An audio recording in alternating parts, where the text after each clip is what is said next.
Years after rejecting me, my friend confessed love. After escaping her abusive boyfriend, we had coffee, and she explained how she'd always regretted turning me down years ago. When I didn't respond with enthusiasm, her eyes filled with tears. She asked if I was getting back at her for the past, but I simply told her I had moved on long ago and wasn't interested in reopening old wounds. Sometimes timing is everything, and ours had simply passed. Hey everyone! Before we jump into today's video, I need your help. We've noticed the channel is losing some traction, and subscribing is one of the best ways you can support us. It's quick, free, and it helps us keep bringing you awesome content. Your support means the world. Let's keep this channel growing together. Thanks so much. Now let's start the video. I, 32 male, want to start by giving some background so this all makes sense. I'm a landscape architect at a mid-sized firm in Boston, making around $85,000, which isn't terrible but doesn't go super far in this overpriced city. I live in a small one-bedroom in Somerville that I'm barely affording, while still paying off student loans from my degree at UMass. I've had a few relationships over the years, but nothing that really stuck. My last serious girlfriend was about 4 years ago, and that ended when she got a job offer in Seattle that was too good to pass up. I've always been what you'd call a nice guy, and I don't mean that in the toxic Reddit way. I'm the friend who helps everyone move, remembers birthdays, and listens to people's problems at 2 a.m. My sister Jen tells me I need to stop being such a doormat sometimes, but honestly, it's just who I am. I like being there for people, even if sometimes it means I get taken advantage of. About 3 years ago, my therapist, yeah, I go to therapy, it's actually been really helpful, suggested I needed more social interaction outside of work. My job involves a lot of time alone drawing up plans and visiting sites, so I don't get much day-to-day social contact. I decided to join a recreational volleyball league, even though I'm not particularly athletic. Just thought it might be a good way to meet new people. That's where I met Allison, 31 female.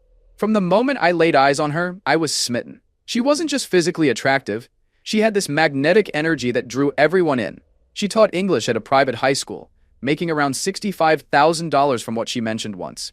She was always telling these wild stories about entitled rich parents, trying to bribe her for better grades, or complaining that their precious little Timmy deserved an A, despite turning in garbage work. Our team practiced twice a week and played matches on weekends. A group of 8 of us became really tight and always grabbed food after games. Jason, 30 million, was also part of our group. A corporate finance guy who made well into the 6 figures and never let anyone forget it. He drove a BMW, wore designer clothes to casual hangouts, and always picked up the check just so he could flash his black card. He had his sights set on Allison from day one, always finding excuses to touch her arm when talking or offering to drive her home. Over that first year, our friend group became really close. We celebrated birthdays together, helped each other move apartments, except Jason, who always hired movers instead of helping himself, and even rented a beach house in Cape Cod for a weekend, where we all got sunburned and stayed up way too late playing board games and truth or dare, like we were in college again. During this time, I found myself thinking about Allison constantly. We texted almost daily about random stuff, memes, Netflix recommendations, complaints about work. I thought we had a special connection. We'd often stay up texting until 1 or 2 a.m. about everything from silly stuff to deep conversations about our dreams and fears. I really thought there was something there. I remember this one time when she texted me at midnight because she couldn't sleep.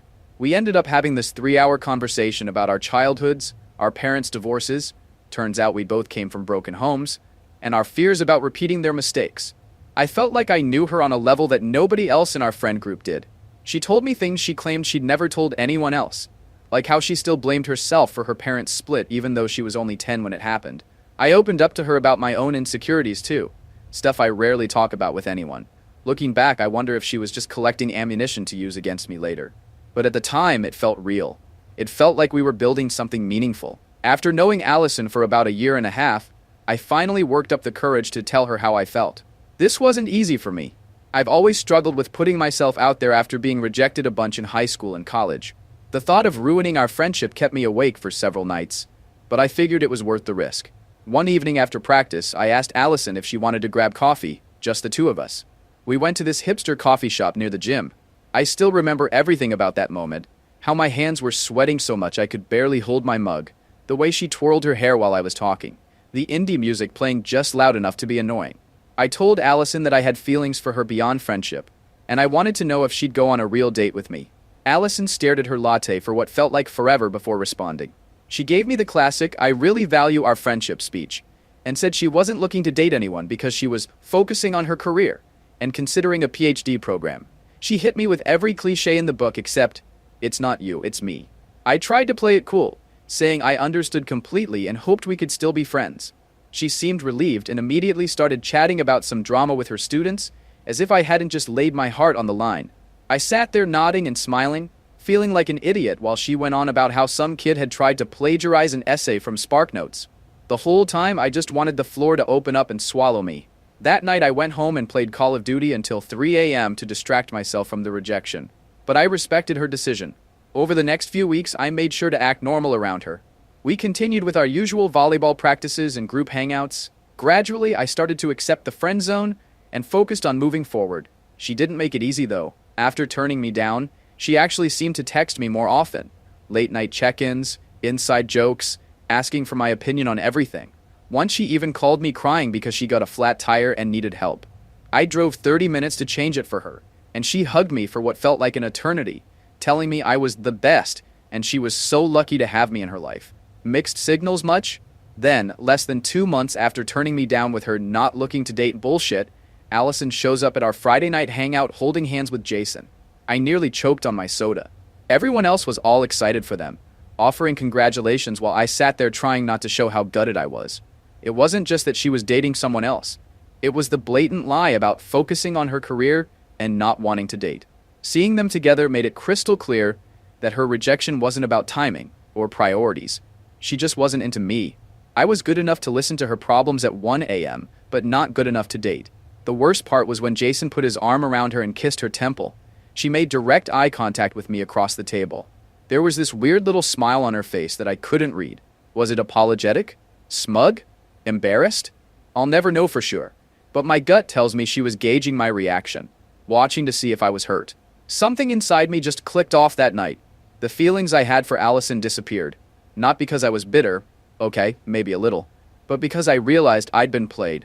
I need someone who's actually excited about being with me, not someone who sees me as a backup option. Despite feeling like shit, I continued being friends with both Allison and Jason. I genuinely tried to be happy for them, or at least to fake it convincingly. We kept up with the volleyball league, though I started missing practices more often, telling everyone it was because of a big project at work where I was designing an extensive corporate campus that could potentially lead to a promotion to senior landscape architect if I nailed it.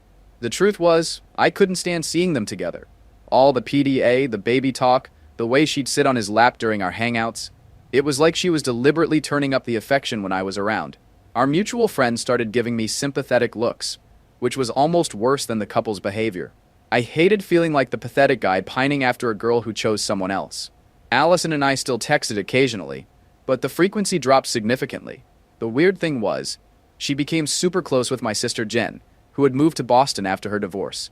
They started going shopping together and meeting for brunch every Sunday. I was glad Jen had made a friend since she was still pretty broken up about her marriage falling apart, but sometimes it felt weirdly like Allison was trying to stay connected to me through my sister. I remember bringing this up to Jen once, and she got defensive, saying I was being paranoid, and that Allison barely mentioned me during their hangouts. "Not everything is about you, Mike," she said, rolling her eyes. I dropped it, not wanting to cause drama, but I couldn't shake the feeling that something wasn't right. About 8 months after they started dating, Jason and Allison broke up. This surprised everyone because they always acted like the perfect couple on social media, always posting these sickeningly cute couples photos from fancy restaurants where Jason would drop $300 on dinner to impress everyone. Jason stopped coming to our gatherings entirely. Allison showed up less frequently too, and when she did join us, she seemed different, quieter, checking her phone constantly, making excuses to leave early. Our friend group started to splinter, with some people remaining closer to Jason and others sticking with Allison. I tried to stay neutral, although I was admittedly closer to Allison's side of the group. Then one night, my sister Jen called me at like 2 a.m., crying. Allison had shown up at her apartment with bruises on her arms and a cut on her lip. According to Allison, Jason had been abusive throughout their relationship. Not just physically, but emotionally too. He'd apparently been tracking her location, checking her texts, telling her what to wear, and isolating her from friends. Classic controlling, abusive behavior. I was shocked. Jason, the guy who bought expensive gifts for everyone at Christmas and helped my buddy Pete get a job at his firm, had been hurting Allison behind closed doors. I felt horrible for her. Despite our complicated history, nobody deserves that kind of treatment. After this revelation, Allison started spending more time at my place and with Jen. We tried to be supportive, ordering takeout, watching movies, just being there. She seemed to be doing better gradually, though I suggested several times that she should talk to a professional about what she'd been through. She always brushed it off, saying she wasn't ready for that. I remember one night specifically. We were watching a movie at my place, and she kept inching closer to me on the couch. At one point, she put her head on my shoulder and sighed dramatically. When I didn't react, she sat up and asked me point blank if I still had feelings for her. I told her I valued her as a friend and was focused on being supportive during her difficult time. She seemed disappointed but dropped it. Looking back, I should have seen the red flags even then. The way she'd steer conversations to be about how awful Jason was, and then immediately pivot to reminiscing about how great things were between us, before everything got complicated. How she'd find excuses to touch me, fixing my collar, brushing lint off my shoulder, showing me something on her phone that required sitting pressed against me. At the time, I chalked it up to her needing comfort after what she'd been through. There was this one incident that seems important in hindsight. About a month after the bruise incident, we were all at a group dinner. Someone mentioned Jason, and Allison immediately tensed up. She started describing an argument they'd had where he supposedly grabbed her arm so hard it left marks. As she was telling the story, she rolled up her sleeve to show us a bruise. But here's the thing, it was on her right arm.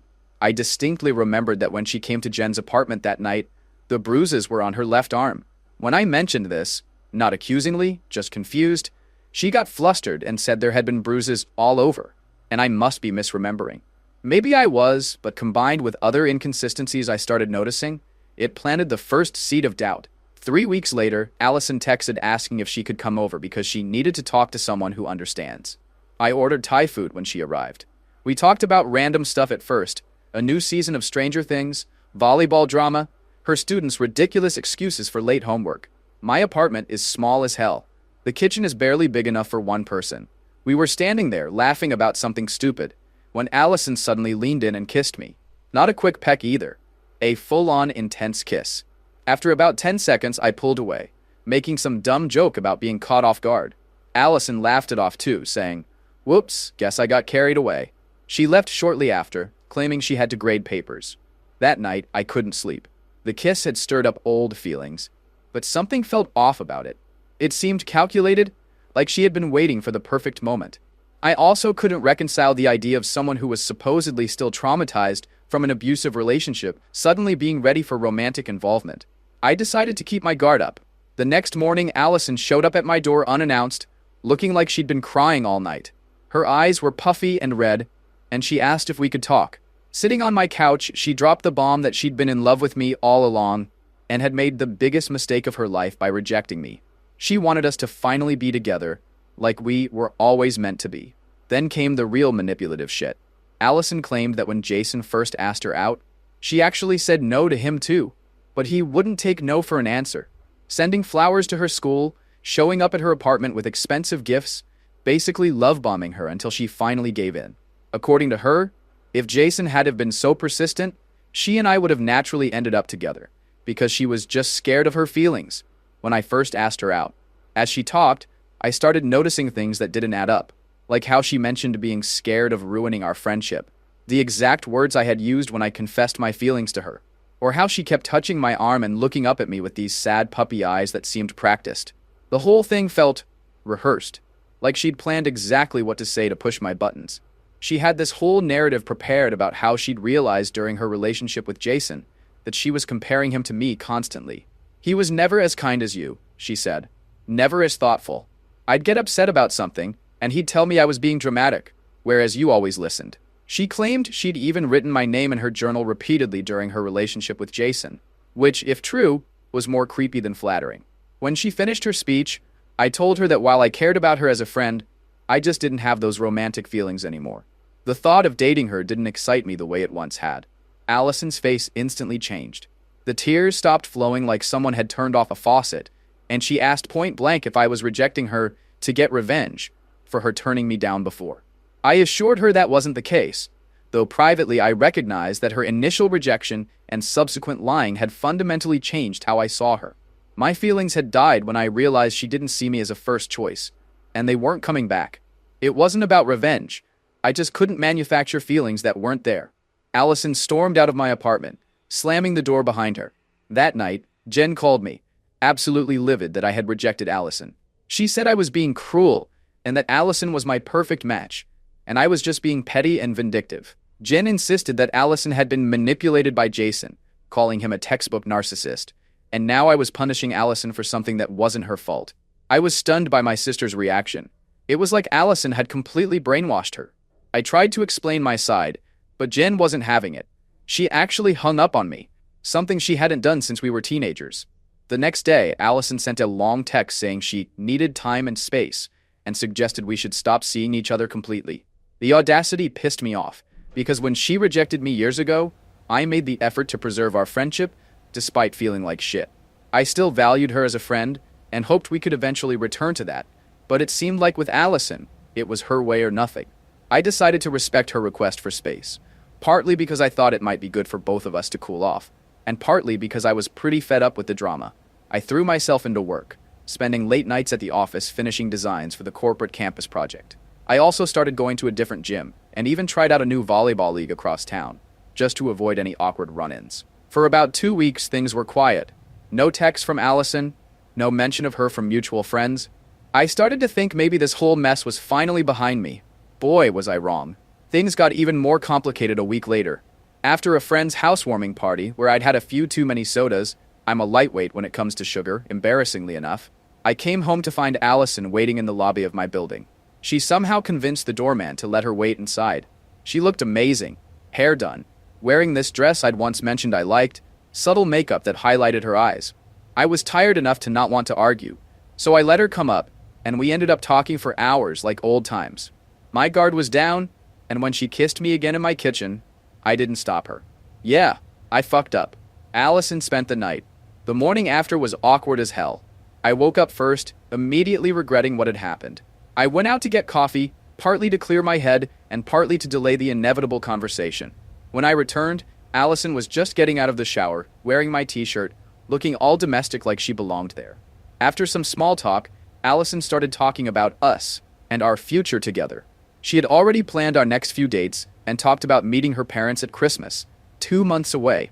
When I told her I still wasn't interested in a relationship with her, that the previous night had been a mistake, she completely lost it. She cried, screamed, accused me of using her for sex, and then suddenly switched to trying to seduce me again. The mood swings were jarring and, honestly, scary as hell. I finally managed to get her to leave by saying we both needed time to think. As soon as she left, I called Jen to tell her what happened. To my surprise, Jen wasn't surprised at all. Apparently, Allison had been obsessively talking about getting me back for weeks, even saying things like, "Once we sleep together, he'll be mine again." Jen had finally started to see through Allison's manipulation, and had been distancing herself too. "You should have heard how she talks about you when you're not around," Jen told me. At first it was all, "Mike is so amazing, I made such a mistake," but lately it's been more like, "He's so stupid, he doesn't know what he wants." She told me she had a plan to make you realize you belong with her. I thought she was just processing her feelings, but now I'm worried. I asked Jen if she believed Allison about Jason being abusive. Jen hesitated before answering. "I believe something bad happened in that relationship," she said finally. "But I'm starting to wonder if I got the whole story. The timeline keeps changing every time she talks about it. Last week she told me the abuse started 6 months into their relationship, but before that, she said it was almost immediately after they started dating." Jen also mentioned something else troubling. Apparently, Allison had asked detailed questions about my work, who my boss was, what projects I was working on, the names of my colleagues. At the time, Jen thought she was just showing interest in my life, but in light of everything else, it seemed more like reconnaissance. Over the next 2 weeks, Allison texted me constantly, alternating between angry rants about how I'd led her on, pathetic pleas for another chance, and random normal messages as if nothing had happened. I responded minimally, mostly just one-word answers or "I need space" when she'd asked to come over. Then the harassment really began. Allison started showing up everywhere. The coffee shop near my office, my gym, even the grocery store I frequented. She'd act like it was a complete coincidence, but it happened too often to be random. "Oh my gosh, we keep running into each other. It must be a sign from the universe," she'd say, with this weird giggle that made the hair on the back of my neck stand up. She'd also accidentally text me things clearly meant for other guys, messages about dates or sexual stuff, then follow up with, Oops, wrong person. So embarrassing. It was obvious she was trying to make me jealous. One time, I was working late at the office, and I got a call from the security desk saying someone was there to see me. It was Allison, claiming she was in the neighborhood and thought she'd surprise me with dinner. I told security to tell her I was in a meeting and couldn't come down. She then proceeded to wait in the lobby for 2 hours until I finally had to leave. When I tried to walk past her, she grabbed my arm and made a scene, crying and asking why I was being so cruel to her. A few of my colleagues witnessed this, which was mortifying. Another time, she showed up at my apartment at 11 p.m., pounding on the door and saying she just wanted to talk. When I didn't answer, she slid a note under my door that was alternately pleading and threatening, saying she missed me, but also that I would regret treating her this way. I kept the note as evidence, which would prove useful later. The most disturbing incident happened when I went on a date with a woman I'd met through a work connection. We were at a restaurant downtown when I spotted Allison sitting alone at the bar, staring at us. When she saw me notice her, she immediately got up and came over to our table. "Mike, what a coincidence!" she exclaimed, acting surprised. Then she turned to my date and introduced herself as Mike's ex, and started telling embarrassing stories about me.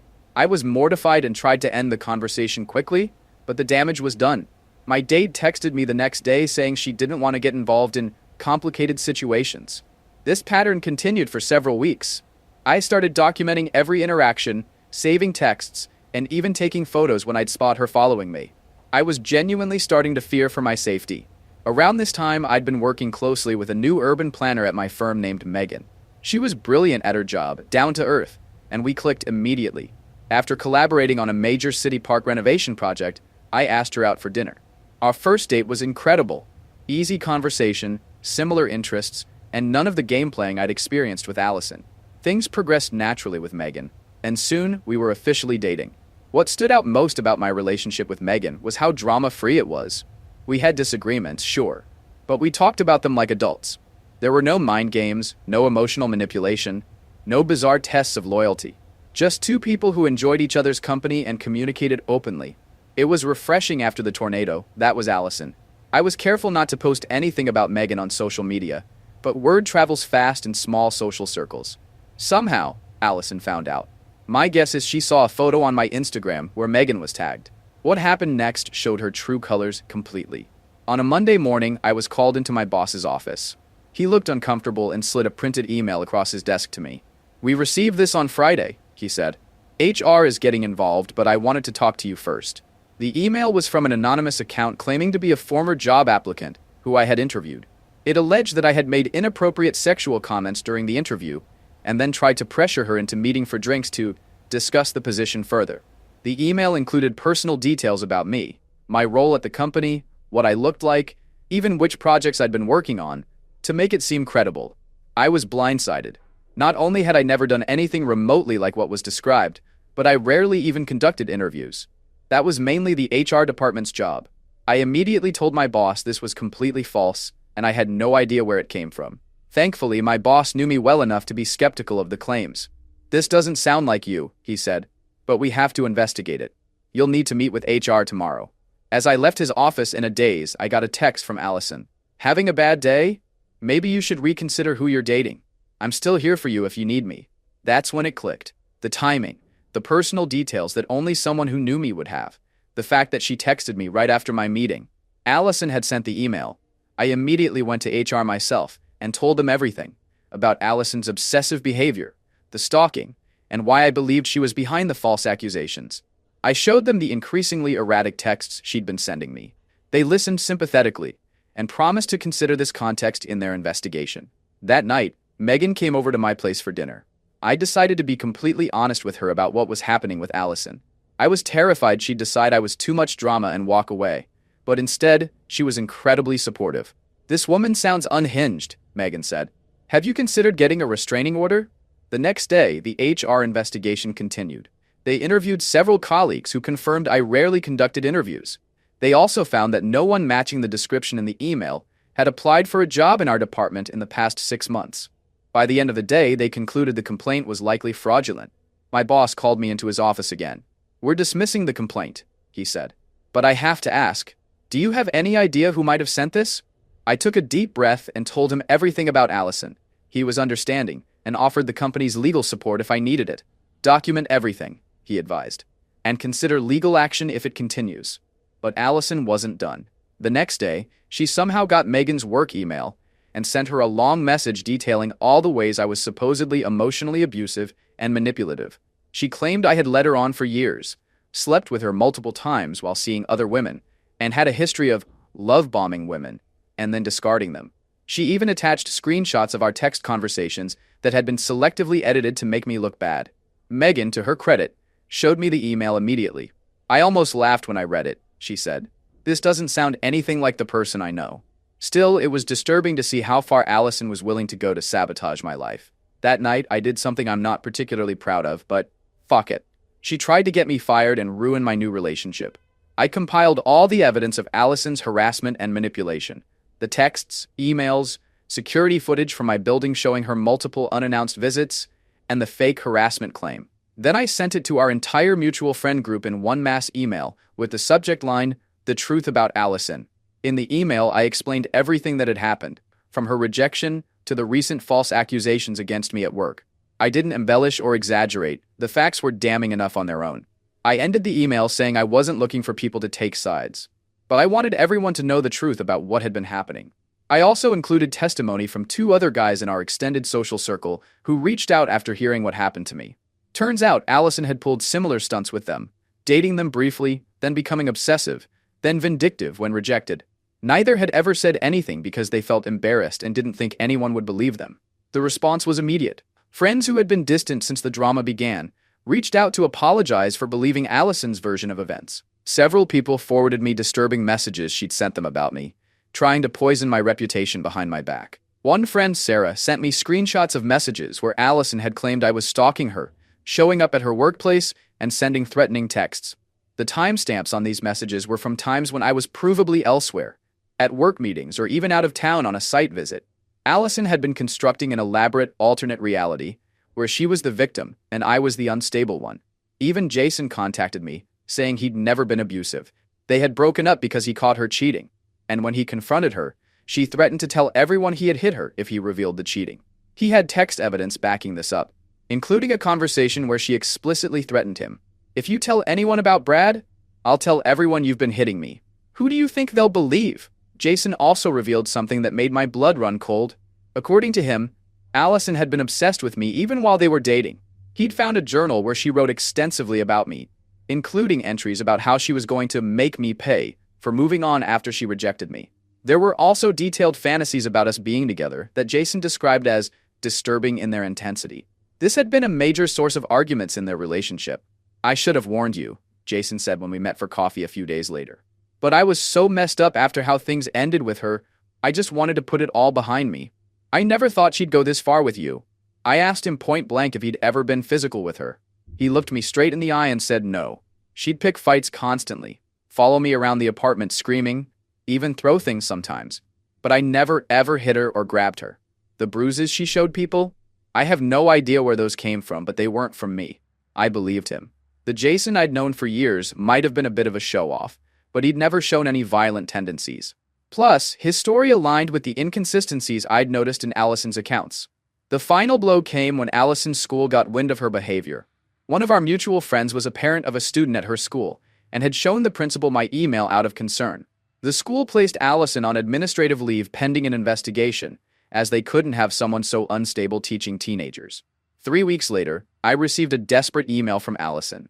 She'd lost her job, most of her friends, and was struggling financially. She begged me to tell everyone it was all a misunderstanding, that I had exaggerated things. She even offered to make it up to me, in explicit terms. I didn't respond. A week after that, Jen told me Allison had reached out to her too, asking for money to cover rent since she couldn't find another teaching position mid-year. Jen declined. Apparently, Allison was now working at a coffee shop in a different neighborhood, making less than a third of her previous salary.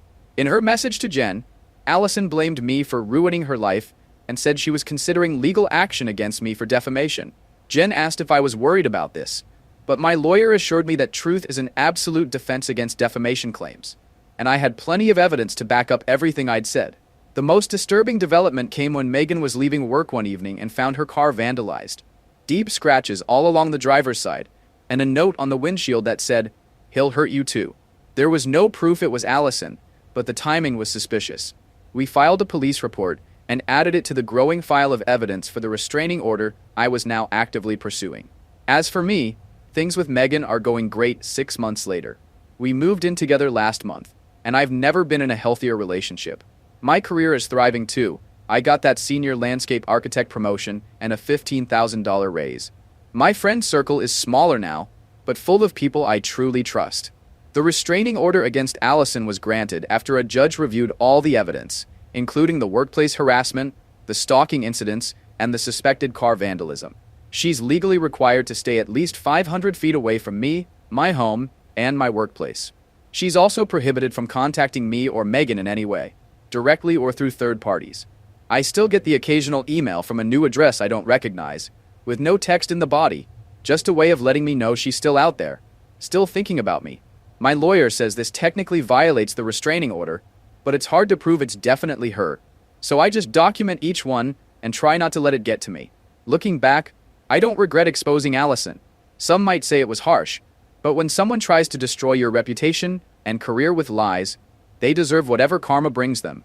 The experience taught me to trust my instincts about people, and to value honesty and stability over drama and intensity. The most ironic part?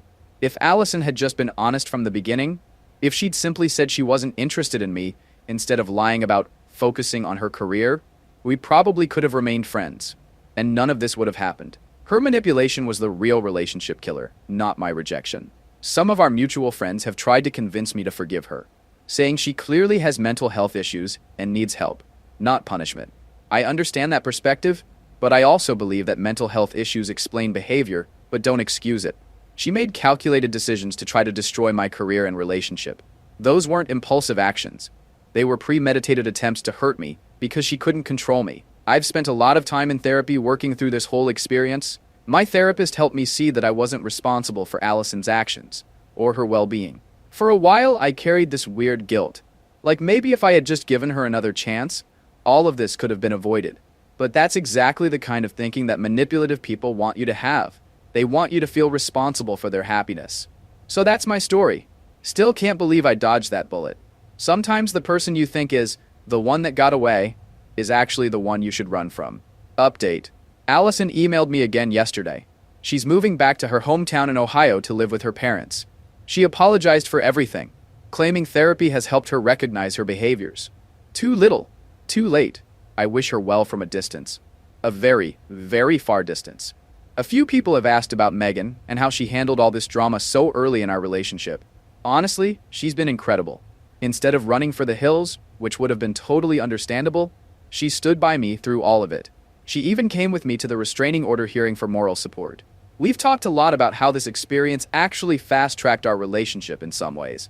We had to have serious conversations about trust, boundaries, and communication much earlier than most couples.